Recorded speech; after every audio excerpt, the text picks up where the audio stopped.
Nigerians, especially those in the academic community, have reacted to the federal government's decision to remove mathematics as a compulsory requirement for admission into arts and humanities programs in higher institutions. Among them is a research professor at the Nigerian Institute of International Affairs, NIIA, Obafemi Olubanjo, who described the policy as unwise and urged the government to reconsider it in the interest of the nation's education system.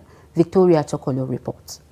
While some see it as a long overdue reform that could expand access to higher education for thousands of students, others warn that it may weaken Nigerians' academic foundation in logic, reasoning, and problem-solving. A research professor at the Nigerian Institute of International Affairs, Professor Obafemi Olubanjo, criticized the decision as ill-advised and inconsistent with global trends in technological advancements and artificial intelligence. According to him, the policy could hinder Nigerians' progress in producing well-rounded graduates. He questioned why the government would want to produce lawyers, historians, or political scientists who lack basic mathematical literacy, a skill he considers vital in today's data-driven world. There's no need for that kind of decision. This should be reversed. Let students pass mathematics. Let us not make too many concessions to our students in such a way that they think that education is about compromises. We should give them challenges. They should be challenged. Students who want to read history of mathematics ought to also pass mathematics. Mathematics should be compulsory for every student. And so if you don't pass mathematics, then don't go to university. You don't. For admission, you start making it easy. Very soon, you are going to reduce, in fact, which you have done in many places, going to university, you score less than 50%. Similarly, a philosophy lecturer at the University of Lagos, Dr. Osimiri Peter, urged the government to review the policy and retain mathematics as a requirement, even if only a minimal pass level for admission into arts and humanities programs. Today I teach philosophy at the University of Lagos. And when I was applying to philosophy, in those days, you did not need to pass mathematics to study philosophy. In fact, that's the reason why I applied to study philosophy, because I did not pass mathematics.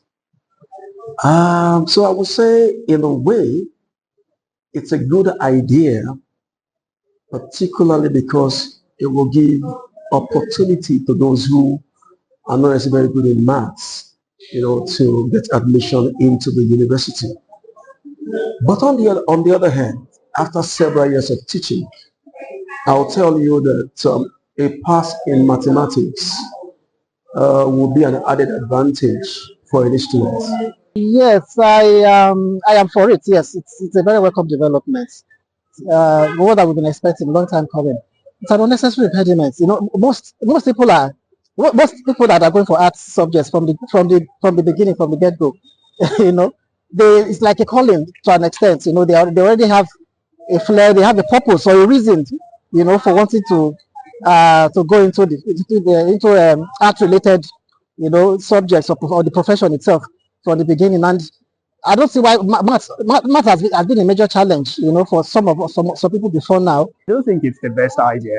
I don't think it is, because by removing mathematics from academic requirements, you remove a fundamental part of the learning experience.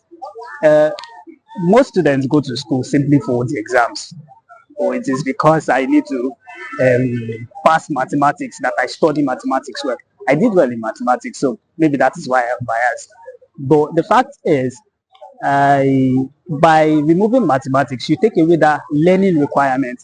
When art students go into schools now, they will not go into it to learn mathematics for the exams anymore. It's just going to be studying. At least I'm not going to need it anymore. Stakeholders emphasize that education policies must be made with careful consideration of the nation's future, warning that hasty decisions in the academic sector could have long-term consequences for national development.